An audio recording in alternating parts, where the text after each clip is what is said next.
The government is facing a rebellion of Conservative MPs next week. It was announced this morning that there's going to be a Commons vote on Monday about whether Britain should opt into the European Arrest Warrant.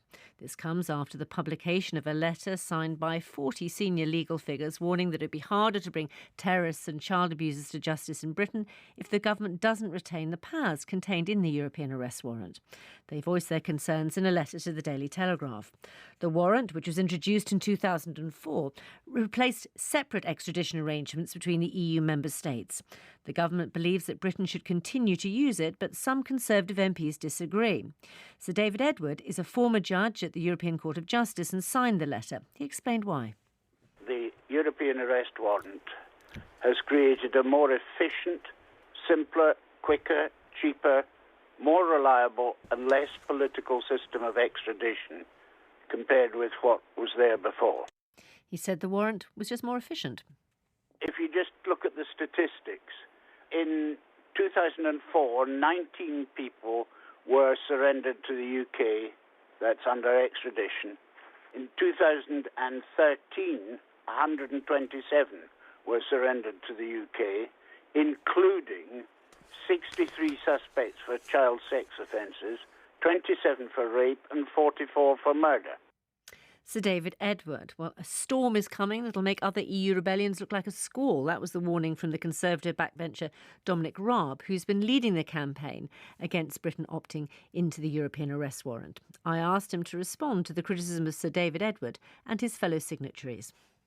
You would get that very pro the European Arrest Warrant view from a former ECJ judge, wouldn't you? And I have to say, reading the Telegraph letter, it was a magisterial example of the elite clubbing together to sell out the ordinary citizen. But what was most interesting is that it made 3 points, and it is demonstrably wrong on each three. The first thing it said is that if we opted out for wholesale of the European Arrest Warrant, people like Hussein Osman and Jeremy Forrester would have gone free.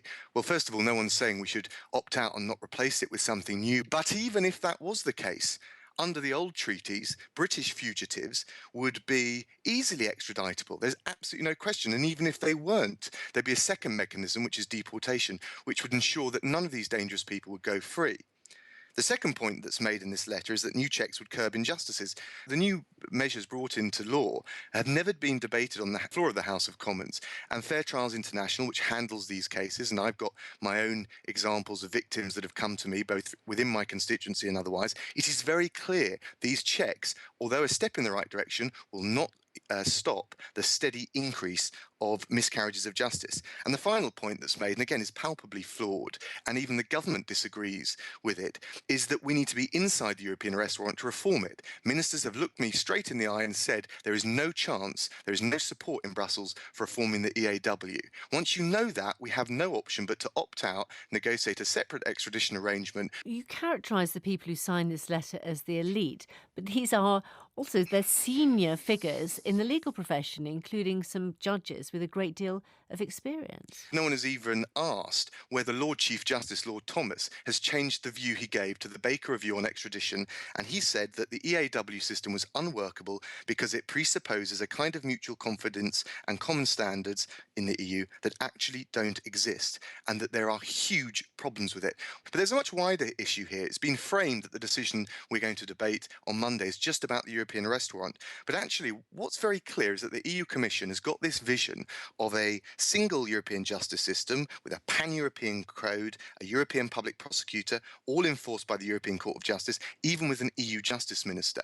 Now, we always talk about renegotiation, but if actually Britain, because of its unique history, because of its common law system, is going to step back from that vision and from that path, isn't now, when we have the option under the Lisbon Treaty, the time to respectfully to our EU partners say, we understand if that's the right thing for you, but it's not the right thing for us. We want to retain democratic accountability of this vital area. The letter also goes on to say resorting back to old Council of Europe extradition conventions would be slow and effective.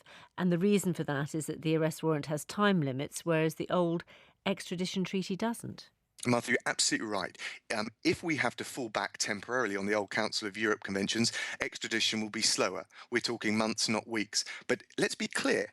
That's not a public protection issue, that's an administrative convenience issue. But I'm afraid that's not a good enough reason to just sweep under the carpet and ignore the serial cases of injustice. Well, how many MPs do you think are likely to join you in a rebellion against this on Monday's vote? Well, no, and I'm not really in the business of trying to stoke a rebellion here. I think there's a point of principle at stake. We know in the past that through a letter to the Telegraph that was made public, 102 Conservative MPs called for us to opt out of not just the European Arrest Warrant, but this whole package of crime and policing measures and negotiate a bespoke arrangement with the EU that would strengthen operational cooperation without sacrificing democratic control.